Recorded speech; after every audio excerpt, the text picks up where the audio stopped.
Hello everyone. We're going to start with fraction review today. First operation we are going to review is multiplication of fractions. In order to do that, we're going to follow a couple of steps. We have change to an improper fraction if needed. We are going to multiply numerators with numerators, multiply denominators with denominators. Those are the steps we are going to follow. Our first example is 2 over 3 times 3 over 4. We will multiply numerator with numerator. 2 times 3 is equal to 6. And 3 times 4 is equal to 12. I will write 6 over 12 as my answer. And then we are going to simplify if possible. When I look at 6 and 12, they have 6 in common. So if I simplify this by 6, simplify the second one by 6, we will end up with 1 over 2 as our final answer. Let's look at the next example. We will follow the same steps again. We are going to have 5 times 1 is equal to 5. 12 times 2 is equal to 24. 5 and 24 doesn't have anything in common, so we will leave it as is. We cannot simplify it any further. Our next example has a negative in it. We are going to follow our multiplication process. 3 times negative 10 is negative 30. 5 times 11 is 55. We can then simplify each of these by 5. We will end up with negative 6 over 11.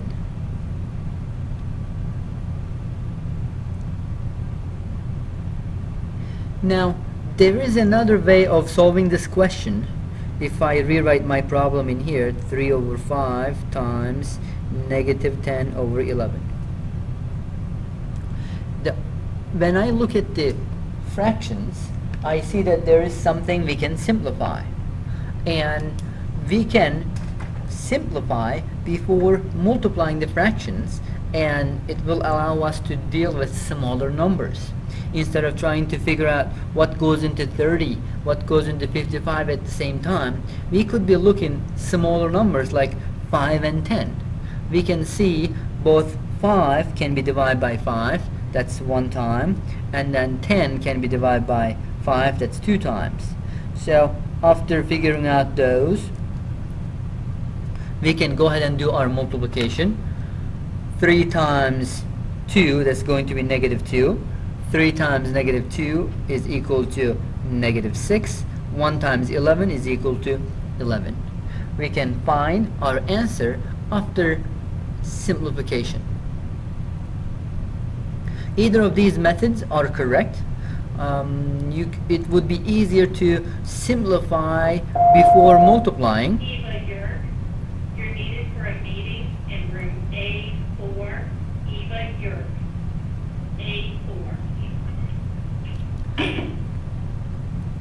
We could simplify before multiplying, so we will be dealing with smaller numbers than trying to simplify bigger numbers. Let's look at one more example of multiplying. This one requires us to convert into an improper fraction. To convert improper fraction, we would multiply denominator by 2 and add the numerator to it.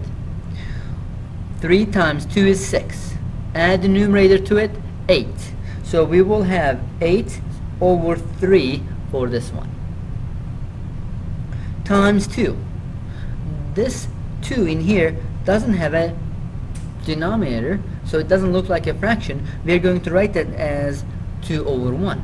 Mathematically we didn't change it, but we make it look like a fraction, so we can multiply numerator with numerator and denominator with denominator. 8 over 3 times 2 over 1. 8 times 2 is 16, and 3 times 1 is 3. And that would be our final answer. Let's look into dividing fractions. To divide fractions, we are going to follow keep, change, flip rule.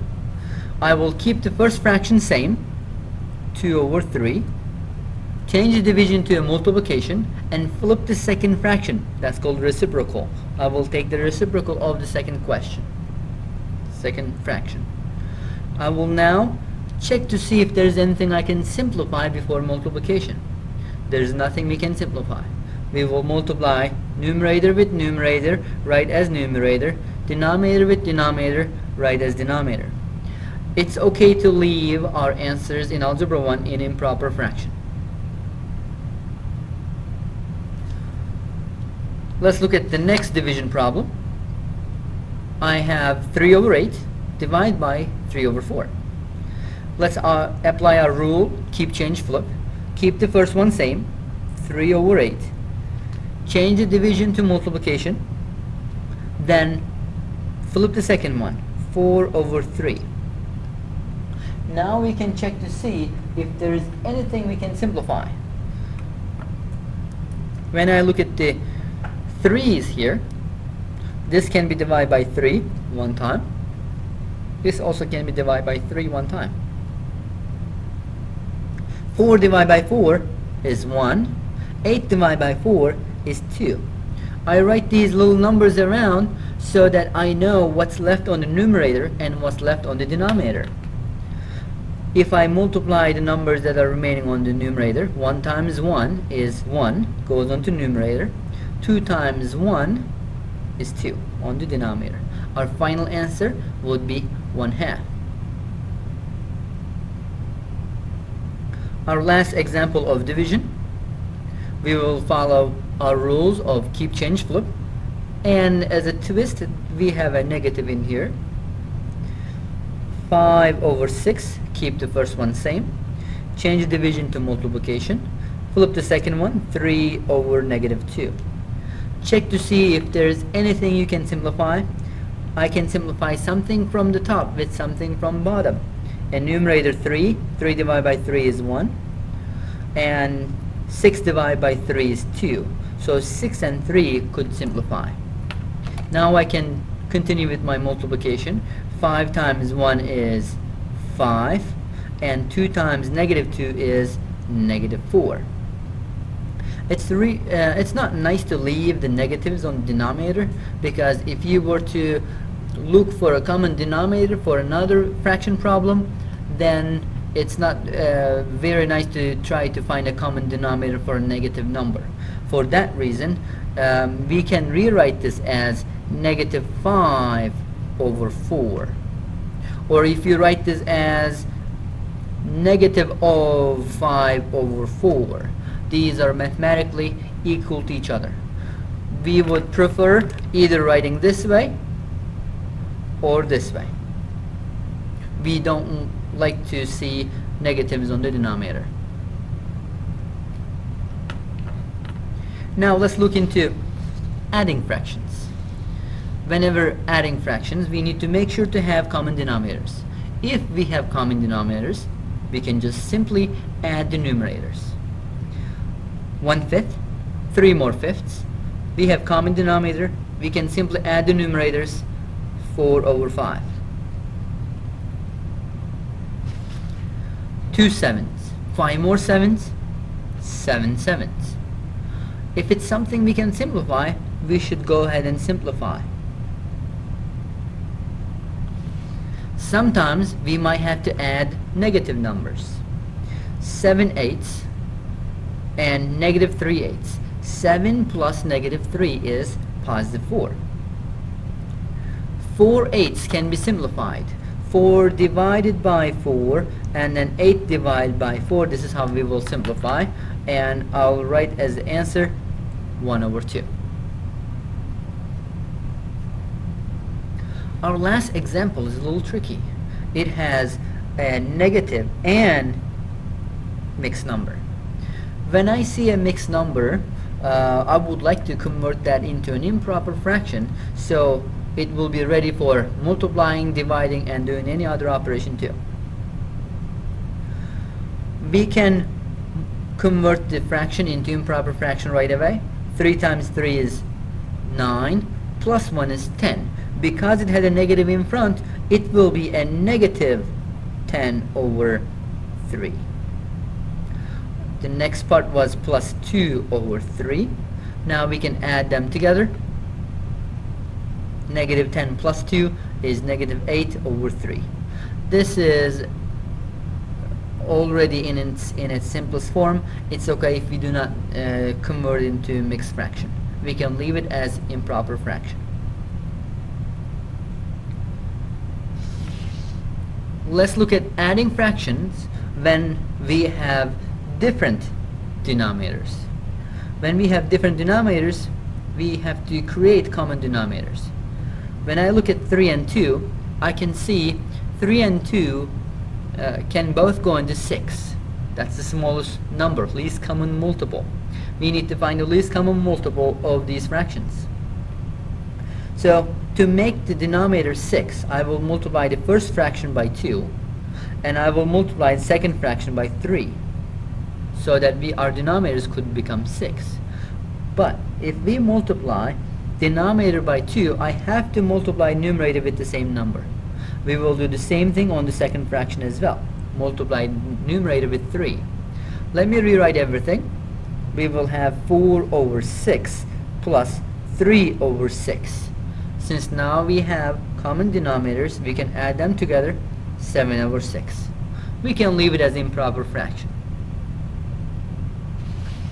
Our next example has a 4 and 8 in the denominator. I can multiply 4 by 2 and the numerator by 2. Now I can rewrite everything as 6 over 8 plus 1 over 8. Once I have the common denominator, I can add everything together. 7 over 8 is my final answer. Here's our last of this type. 6 and 4. 6 times 4 is 24. It looks like 24 is a common multiple. Is there a smaller common multiple? 6 and 4 can both go into 12. So I can make this into a 12 by multiplying it by 2. I can make 4 into a 12 by multiplying it with 3. Let's rewrite everything. 10 over 12 plus 9 over 12. Our answer would be 19 over 12. We will leave it at 19 over 12. 19 is a prime number. It cannot be simplified any further. Let's look at a couple more addition problems when we have negatives involved.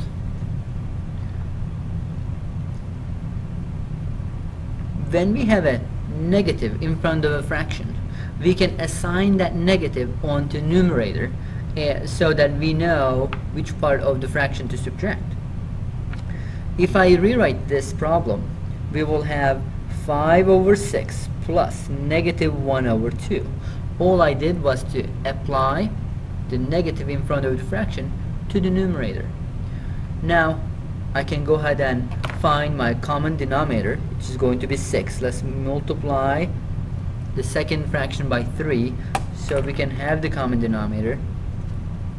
Let's rewrite this part. 5 over 6, we have 5 over 6 and negative 3 over 6 plus negative 3 over 6. All we have to do is to add. If I add them together, we will get 2 over 6.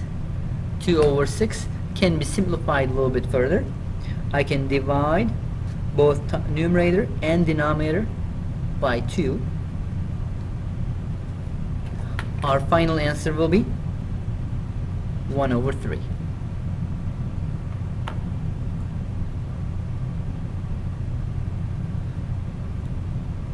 We are going to follow the same process in our next example. apply the negative onto numerator, and let's go ahead and multiply the first fraction by 2. That way we will have a common denominator as well. Let's rewrite everything. 2 times 2 is 4. Assign the 4 on the numerator.